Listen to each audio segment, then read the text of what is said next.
အမဟိုကလေညီမအရာကြောင်လေးရလေညီမအရာပစ္စည်းကြီးအကုန်လုံးလိုက်ဖက်စီးနေအဲ့လိုက်ကုတ်တာဘယ်လိုလုပ်အောင်လဲမ အဲ့တက်မပူပါနဲ့အမားတို့စီမှာတာကုတ်ချီလေးရှိရလေဒါလေးဆိုလို့ရှိရင်သူတို့လက်သေးအရားလေးလဲပြီးတယ်ပြီးလို့ရှိရင်အခုညီမတို့အိမ်မှာရှိနေတဲ့ဆိုဖာတွေရောညီမရဲ့အဝတ်စားတွေရောလုံးဝမကုတ်တော့ဘူးအဲ့ဒါလေးပေးထားလိုက်လို့ရှိရင်အတွက်အရန်အဆင်ပြေရရှင်ညီမလေး ဟိုကလေနောက်ပြီးတော့လေဟိုကညီမအရာအဲ့ဟိုကဖျားစီနာတွေရောအလုံးစုံပွဲတွေရောအကုန်လုံးကတေးတွေတုတ်တေးတွေအဲ့တော့ဘယ်လိုလုပ်အောင်လဲမ အဲ့အတွက်လည်းလုံးဝစိတ်မပူပါနဲ့အမားတို့စီမှာ backup spray လေးလည်းရှိရလေဒီ backup spray လေးရဆိုလို့ရှိရင်လေအခုညီမလေးမသွားစေချင်တဲ့နေရာမျိုးလေးမှာဖြတ်ပေးထားရင်သူတို့လုံးဝမသွားအောင်ဒါလေးဆောင်ပေးထားလိုက် အဲ့ဆိုမှဟိုကအနက်ဆိုးရင်မထွက်ဖို့ဘယ်လိုလုပ်အောင်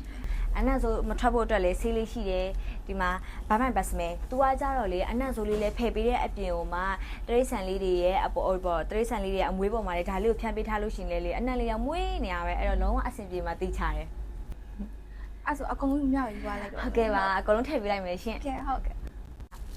ကျေးဇူးပါ ဟုတ်နောက်လေးလာခဲ့ပါဦး ဟုတ်နောက်လဲလာအားပေးပါရှင် ဟုတ်ကဲ့ဟုတ်